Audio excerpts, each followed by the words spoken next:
This is First Sergeant Alex Seretny with USPF&O Transportation Department. I am here today to talk to you about the POV storage program with the state of Connecticut. State of Connecticut offers POV storage for deployed soldiers if you qualify for the program.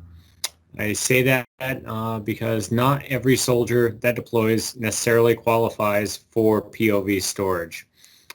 Typically, it is single soldiers that qualify for the POV storage, and it differs from what normal deployed programs on major installations look like, in that major installations typically have a larger open field area or open parking lot area where the POVs are simply parked, and that's where they sit for the duration of the deployment. Connecticut allows its soldiers to go out into the commercial economy and gather quotes from commercial auto storage locations and actually store their vehicles in typically a climate controlled and indoor facility, much like any normal commercial facility would. So this requires a few things from the soldier prior to deployment in order to, we'll say, get the ball rolling, in order to get their POV set for the storage, and in order to get the program going prior to deployment. All right. A few of those requirements include gathering 3 quotes from local storage facilities. All right, they need to be 3 competitive quotes. Typically, they need not be the highest or the lowest quotes, but they need to be 3 economical quotes for like services. They need to be services that are comparable in size and scope, in that, one is not going to be providing a service or, something that one of the others will not be doing, such as, they will be starting the vehicle every single day and washing the vehicle every single day, whereas another service will not be. All right. So they do need to be comparable. All right.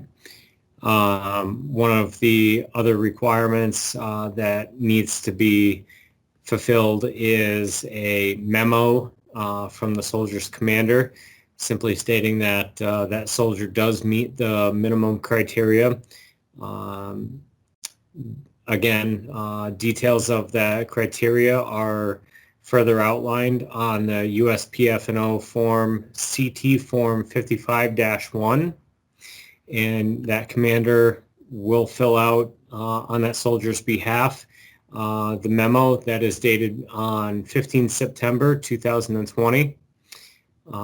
Those 2 forms, along with the 3 commercial quotes, will come together to form the packet that will be submitted to the USPF&O Transportation Department prior to deployment.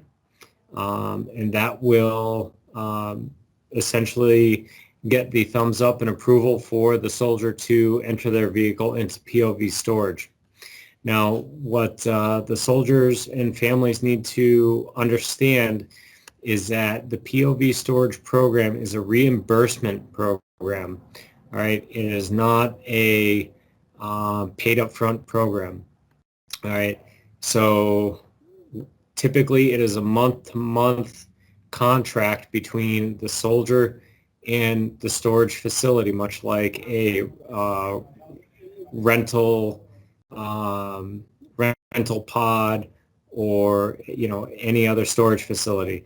So the soldier will pay that month to month cost for that POV storage between them and that storage facility, save the receipts and save the contract throughout the duration of the deployment.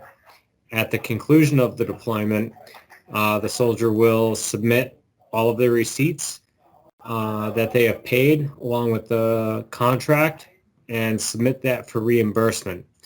That, along with the initial packet that they submitted to the USPF&O Trans and a letter that they receive from my office, will go forward, and that soldier will be reimbursed at that time.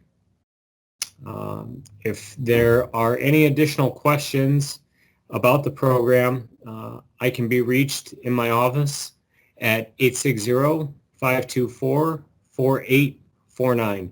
Again, this is First Sergeant Serenity with the USPF&O Transportation.